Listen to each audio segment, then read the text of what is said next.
Today's story is brought to you by MANCOSA School of Education and Gcina Mhlophe Arts and Heritage Trust. It's called Nozincwadi, Mother of Books. I wrote it in 2001.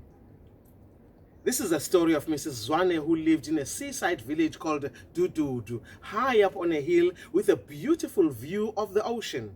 Mrs. Zwane was a very happy person, and she enjoyed working in her vegetable garden, listening to birds and the waves of the ocean coming in and going out.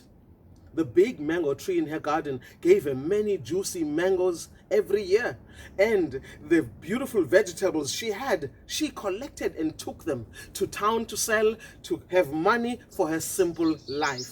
Look at those mangoes and the vegetable garden. But the people of the village knew her best for her love of books. She collected old papers, books, magazines, anything that had writing on it, and she kept them neatly piled up in her bedroom. The other neighbors asked, you don't know how to read. Why are you collecting all of these books? She said, I'm collecting them for myself, of course. I know it is strange to you, but something tells me I must keep them safe. One day they will speak to me. Look at all of those books. Mrs. Lamini, Mrs. Zwane, and Mrs. Pengu, they didn't understand why she was bothering with all of these books. And she just simply laughed because they did not understand. They soon gave her a name, Nozincwadi, Mother of Books. She loved that name so much, and she answered with a bright smile every time somebody called her Nozincwadi. The village children soon knew her by that name. She always encouraged them to go to school, read all they could, and listen to their teachers. Then one day she heard about a boy called Muzi, who had been sent home because he had lost a school book. Muzi did not have the book, and his parents did not have any money. He was almost in tears. Mama Nozincwadi went to the boy's home and told his parents that the very next day he would take the boy to town to buy him the book he needed. They were very grateful.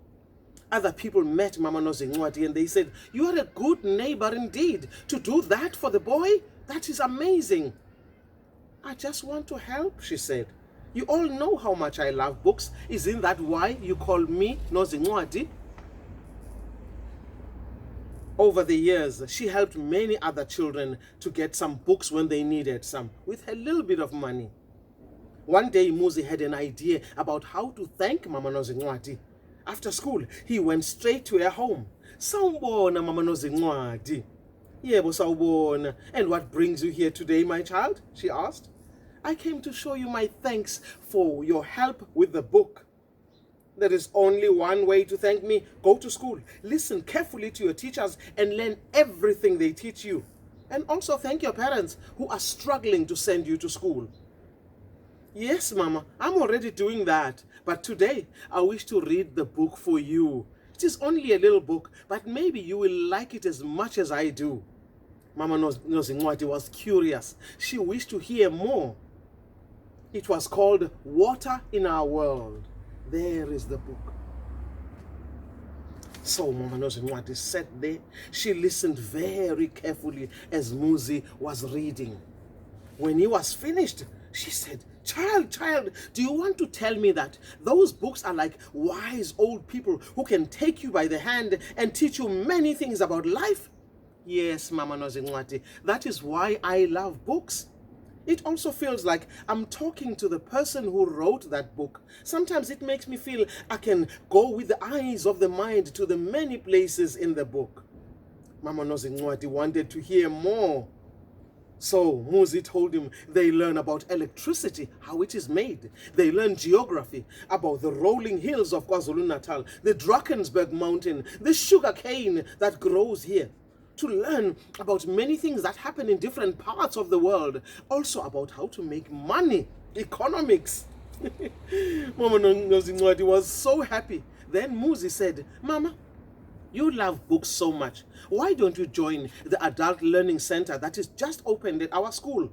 Mama Nozincwadi said, "Is that true?" "Yes, our principal told us." This idea of being able to read those books, she was thinking, I am ready. I'm just scared that my rusty mind might not make it.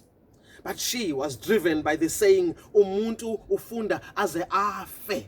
A person learns until she dies. So she went to school, and she was one of the first adult learning students at the school. That's where I rest my story.